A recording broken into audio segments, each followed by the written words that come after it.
Good morning, everybody. I've got 10 o'clock, so we're going to go ahead and get started so we can keep on with your day.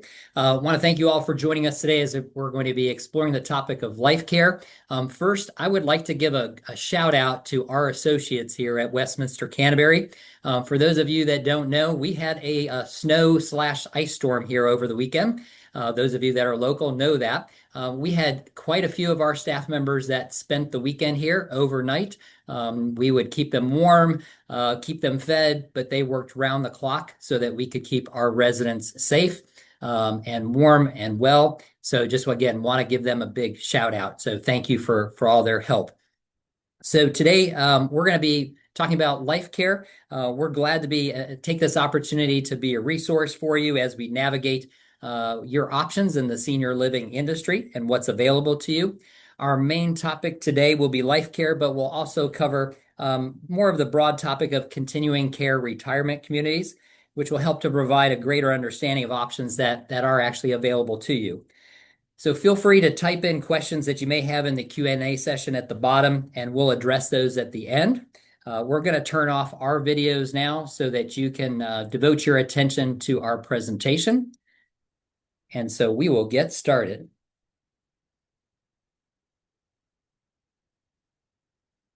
So our agenda today will be, what is a continuing care retirement community, or as we refer to it, CCRC. We'll also look at different types of contracts.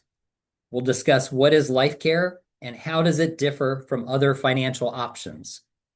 We'll also look at using long-term care insurance at a CCRC. And finally, looking to choose the right community for you.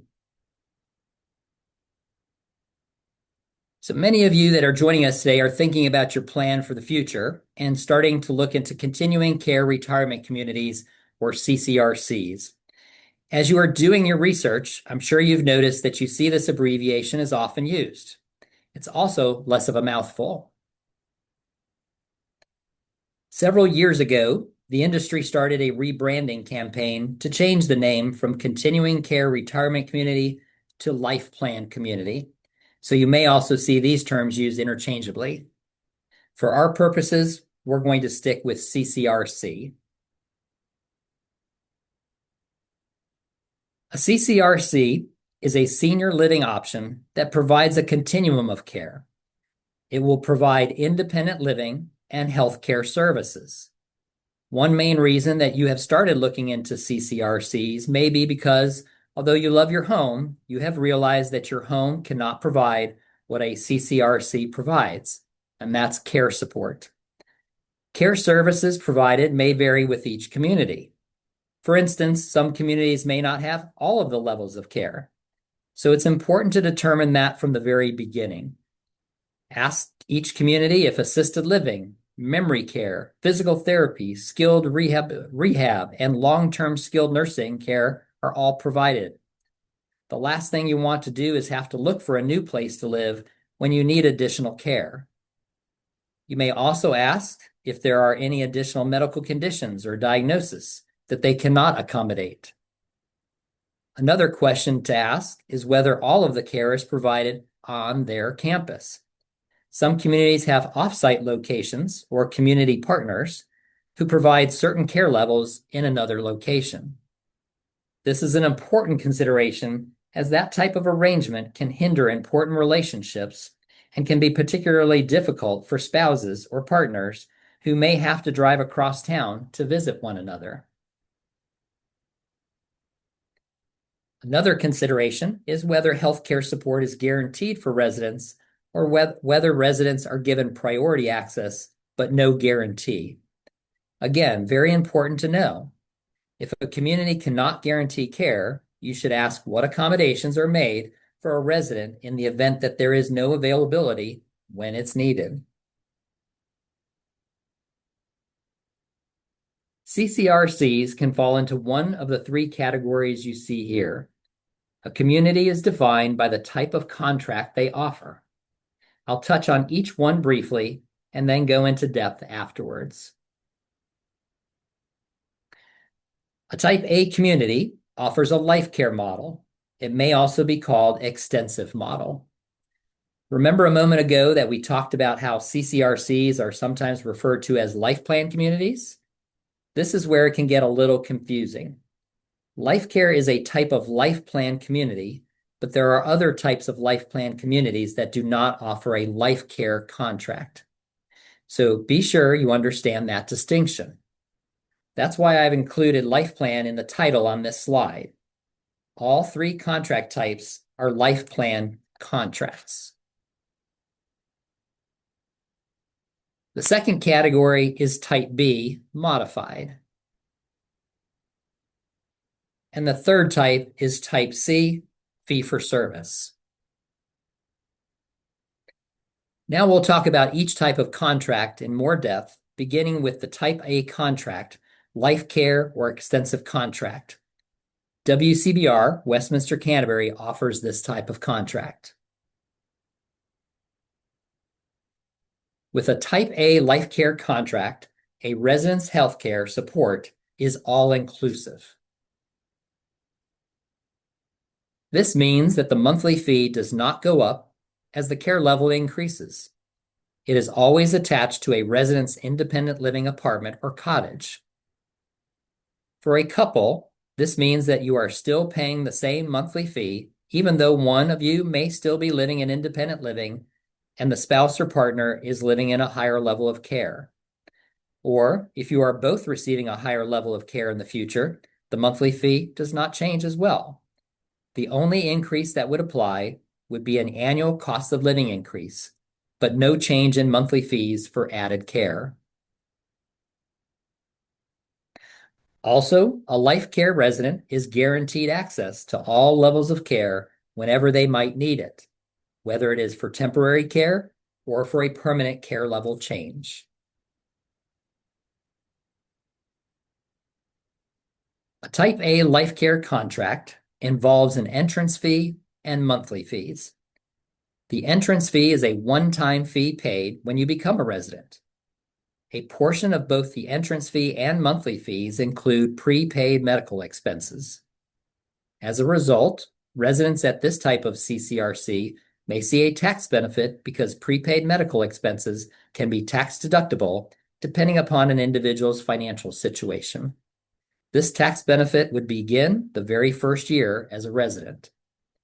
Be sure to contact your financial and tax advisors to learn which tax benefits are specific to you.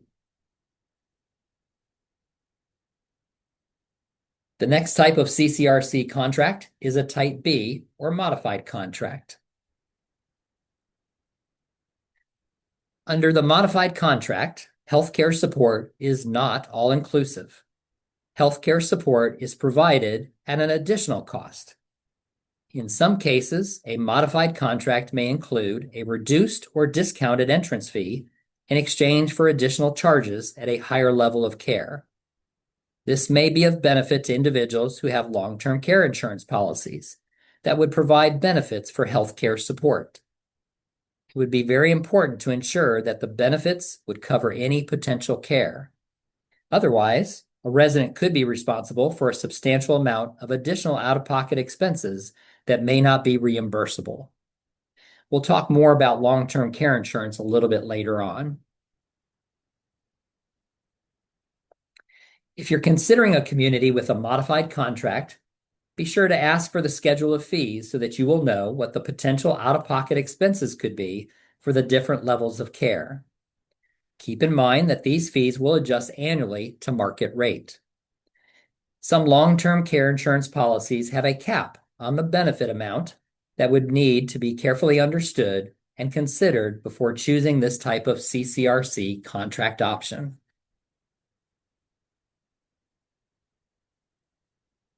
Just like the Lifecare contract, a portion of both the entrance fee and monthly fees include prepaid medical expenses.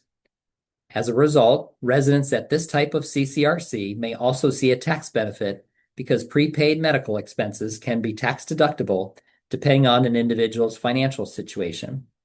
The tax benefit would begin the very first year as a resident. WCBR also offers this option. Lastly, the Type C contract is known as fee for service.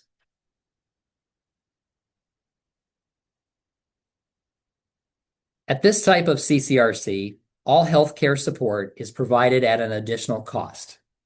The higher the level of care, the higher the cost. The monthly fees at higher levels of care adjust to the current market rate. We all know that healthcare costs continue to skyrocket. So a resident moving into independent living at a fee-for-service community today has no real idea what the costs of their care may be in the future or whether they will be able to afford it. Some fee-for-service communities also charge an entrance fee. It may offer a way to reduce your monthly fees. In some cases, that entrance fee may be also used in part to pay for future care needs. This provision would be outlined in the residency contract. So read this carefully to see if any of the entrance fee would go towards future healthcare costs. Because the monthly fees for higher levels of care increase to market value, making it difficult to determine if an individual will be able to afford their future care, this type of contract has the highest risk. So, how do you determine which type of contract is best for you? We've created a chart that may help you see how costs can compare over time at two types of CCRCs, Lifecare and fee-for-service. Wendy, I'll turn it over to you. Thanks, John. This chart shows you how monthly fees would vary for a couple living in a 2-bedroom, 2-bath apartment at these two types of communities, Lifecare and fee-for-service. Both communities offer a full continuum of care. This depicts 3 scenarios that could happen for residents living at both types of communities. These couples both move to their community in independent living. You see in the first scenario the difference in monthly fees at both types of communities when residing in independent living. However, as care increases, as shown in scenarios B and C, you can see how this affects the monthly fees. In all 3 scenarios, you notice that the Lifecare couple living at WCBR has no change in their monthly fees, even though their care increases over time. One important item of note is indicated by the asterisk. There is an annual cost of living adjustment that is applied to monthly fees. Communities will have cost of living increases that are standard, that are above and beyond the care level increases for fee-for-service types of communities. So when investigating multiple communities, be sure to ask about their historic rate increases. I hope this was a helpful visual. This graph will be included as a printable resource for you when we send you the webinar recording today. So to review, I will highlight for you the benefits of the type of contract that we offer at WCBR, the Lifecare contract. Because you know that your monthly fees will not skyrocket if you ever need a higher level of care, WCBR's Lifecare model offers asset protection. As a resident at WCBR, you will not have to worry about whether you will be able to afford the rising costs of healthcare services.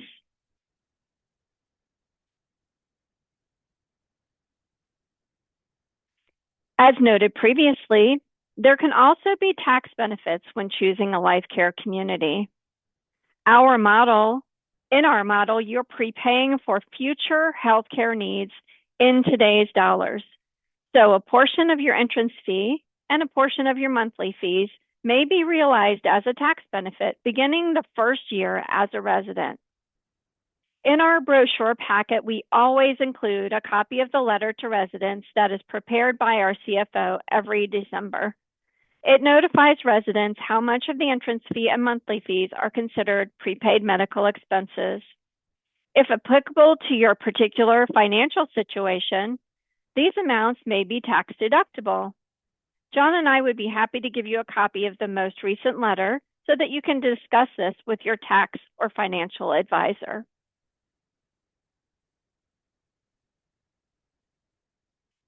Lifecare provides peace of mind, knowing where you're going to live, who is going to provide your care, the quality of that care, and exactly what it will cost.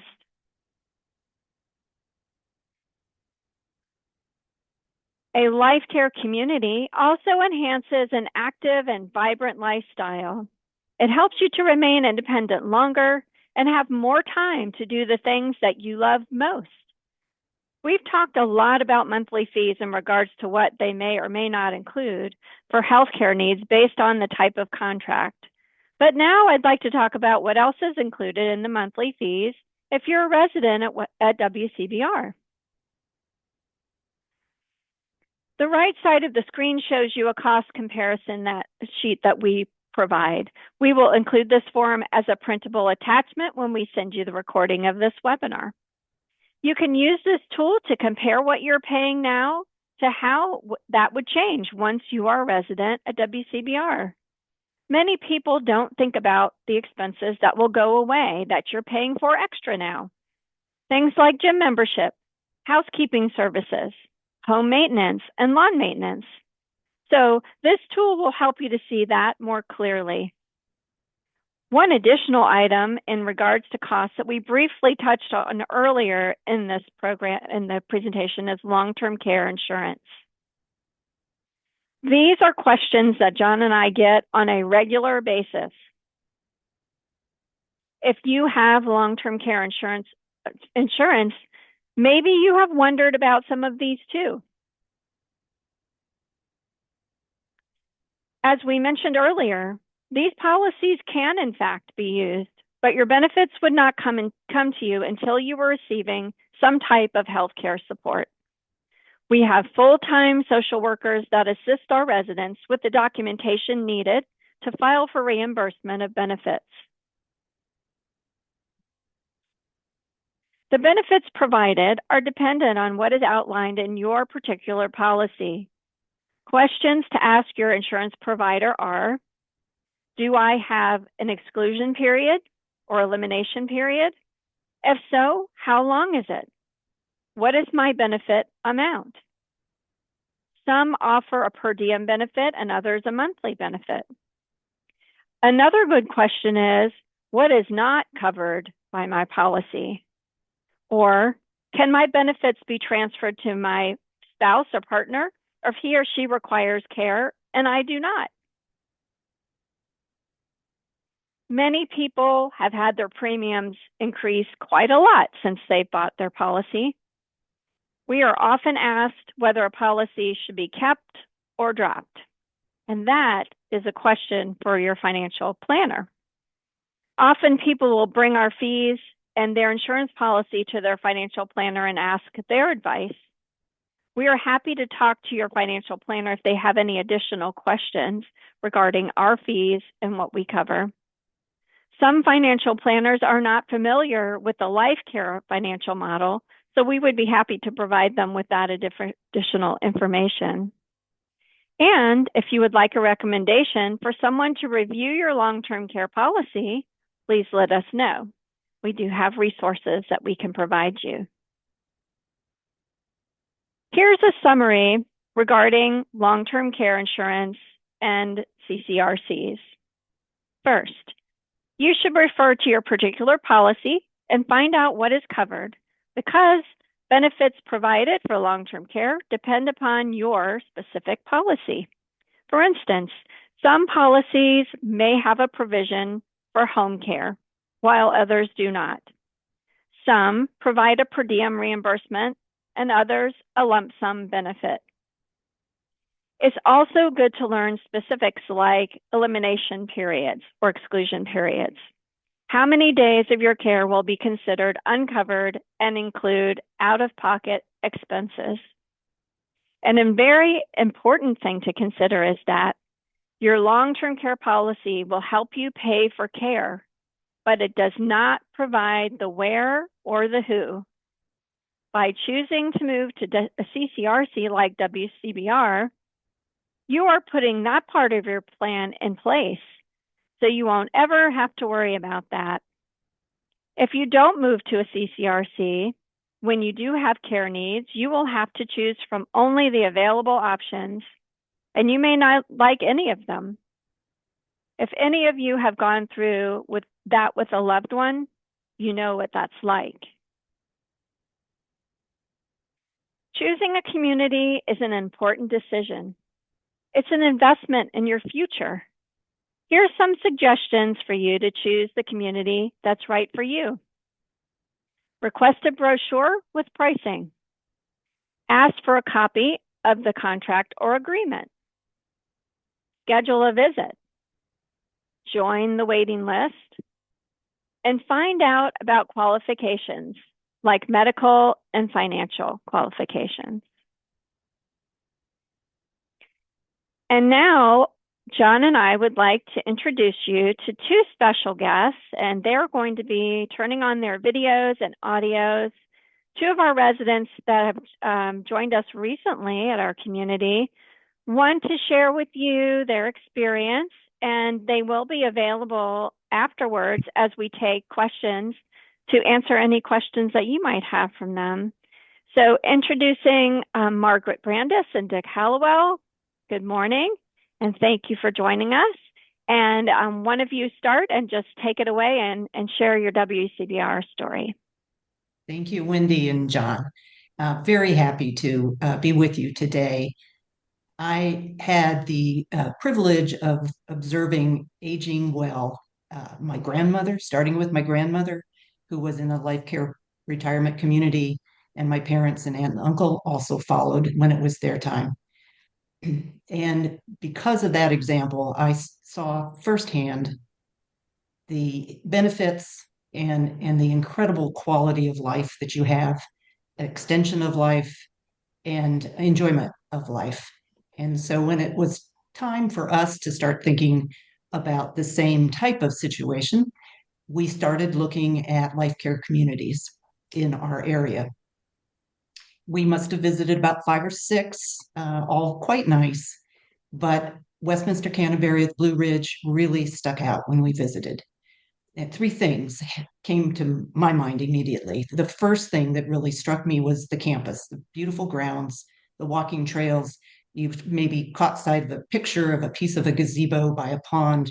It's a beautiful, beautiful area with lots of nature. The second thing that caught my attention was the library. It's actually in 3 rooms. It's that big and has an incredible collection, up-to-date, latest books. And the third thing that caught my attention was the fitness center, which at the time we were starting to look was relatively new. It was a beautiful facility, had swimming pools, a walking track indoors, classrooms, fitness equipment. So when we were comparing the options that were available to us, I was already leaning towards Westminster Canterbury of the Blue Ridge. And eventually we did move here, just November of 2025. So we're relatively new. But when I moved here and having lived here for a little while, 3 more things struck me about being here. The first, and you will hear these, and I'm sure it's true everywhere, but it really comes home when you're living it. The first is how friendly the people are. The staff who work here, the residents who work here, people come up and introduce themselves. They invite you to dinner. They invite you to join whatever activities they're interested in. It's a truly, truly family affair, and you will immediately feel welcome here. Secondly, we knew, of course, that food would be provided. Most of them have a meal plan, but I was pleasantly surprised at the variety that's offered. There are at least 3 different types of entrees here. Tends to be a vegetarian option, often a fish option, and then another option. Plus, you have there are different venues, and you can order off a menu. There's a lot of variety. Breakfast and lunch also possible. And lastly, you will also hear this, but it turns out it's incredibly true, is the wide variety of activities that are available. They're very active, many active activities. There's a group that walks on Saturday mornings. There's a group that plays pickleball.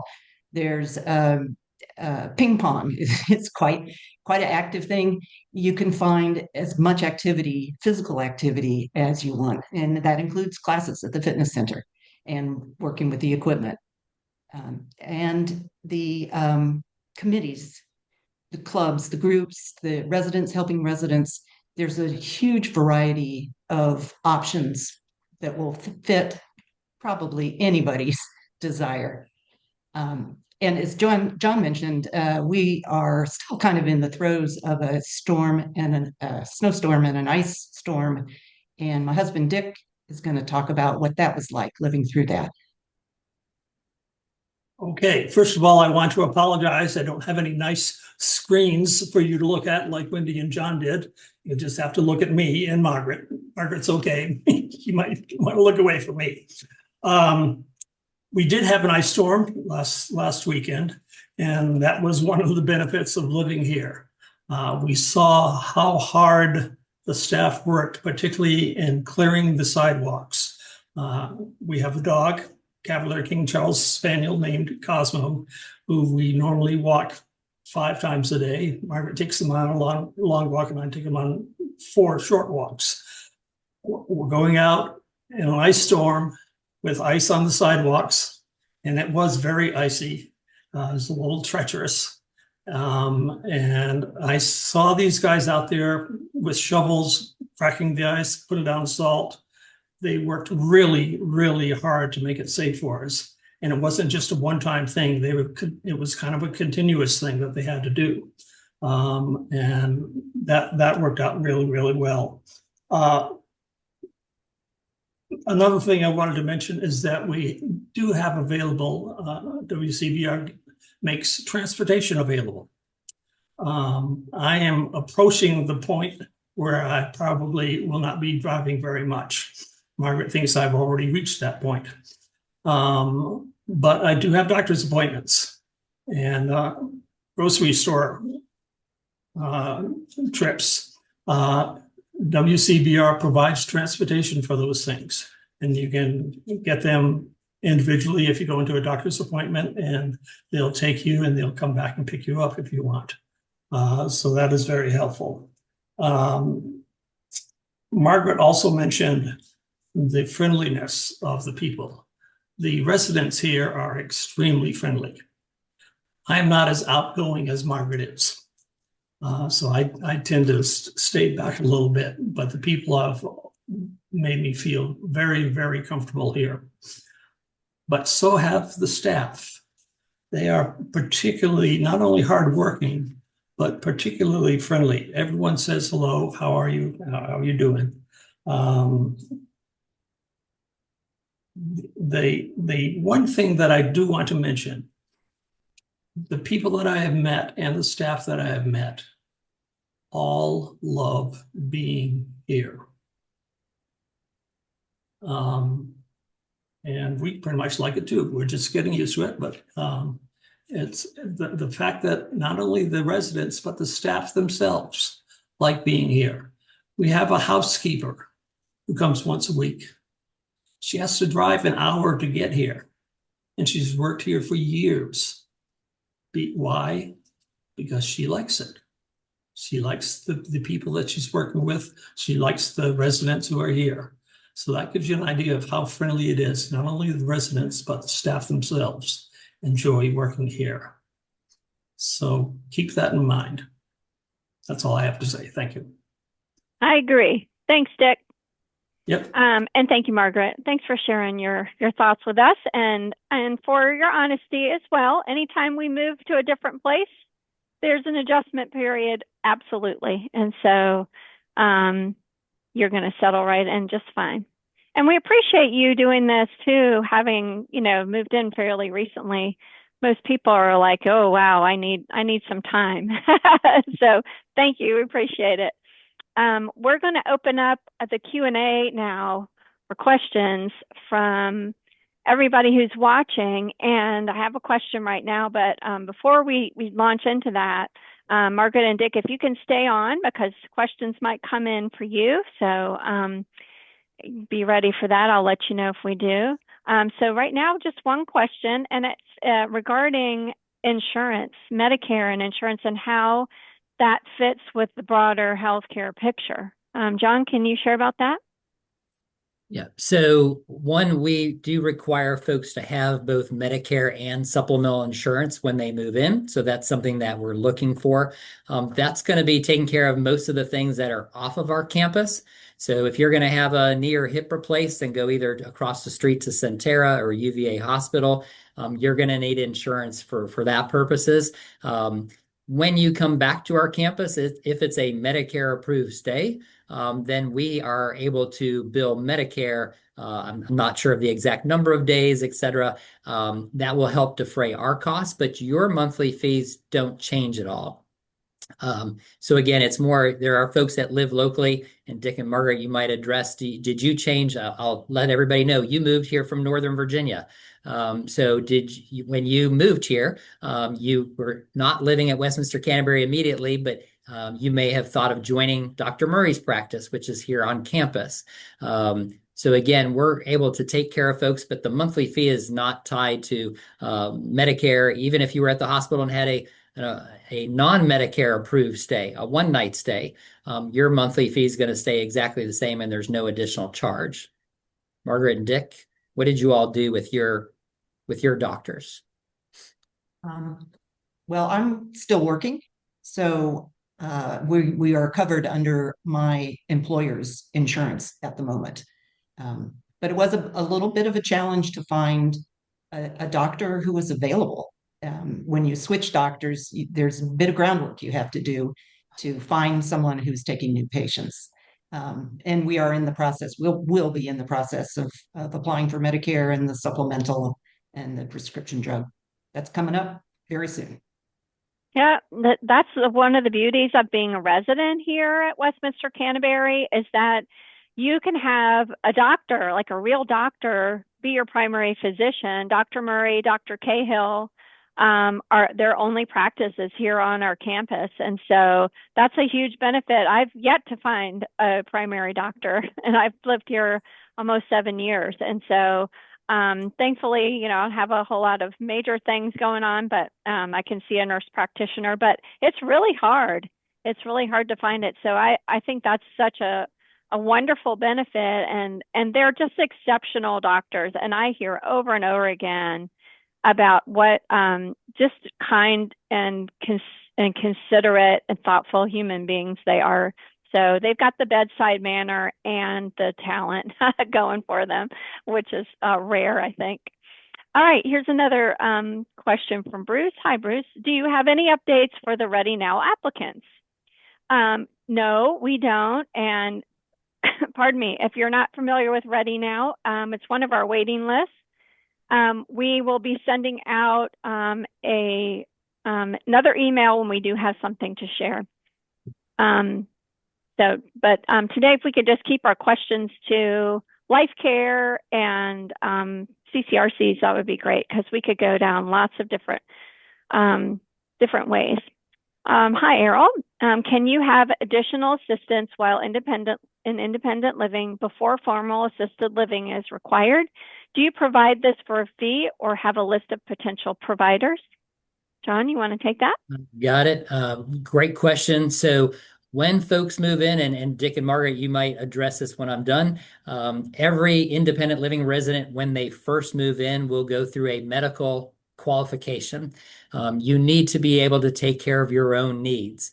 There's a term ADL, or activities of daily living. You need to be able to take care of those. And for Dick and Margaret, while they are a couple, they need to be able to take care of themselves and not being relying on one another. It's certainly helpful, but that can't be the only case. So when you move into independent living, there can't be really any additional assistance as you qualified it.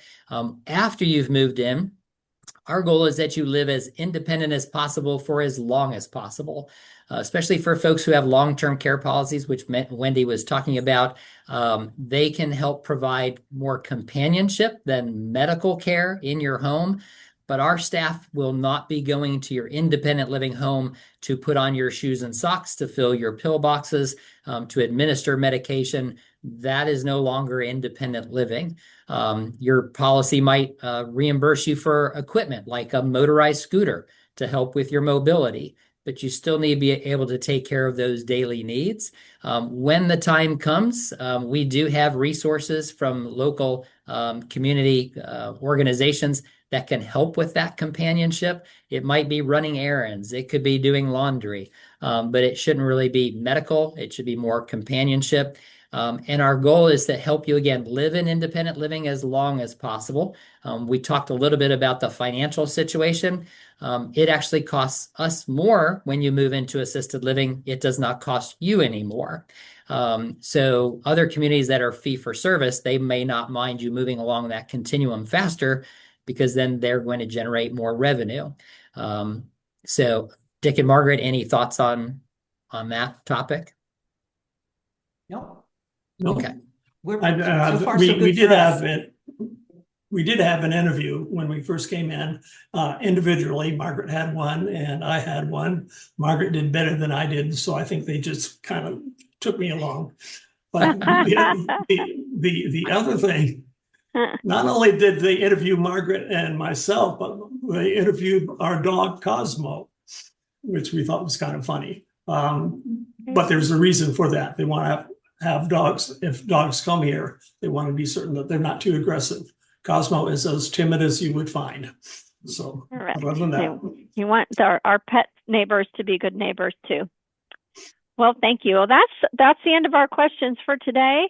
So we thank you all for joining us, and I hope we provided you some helpful tips and information. As always, we just thank you for allowing us to be a resource for you. We hope you have a great rest of your day, that you're being safe, that you're not getting too stir crazy if you're here and snowed in. I know I was a little bit the last couple of days. So we look forward to next time. Until then, take care and have a great day. Thanks, Margaret and Dick. Thank you both. Thank you. Bye-bye. Take Thank care. you. Good luck, everyone. Bye-bye.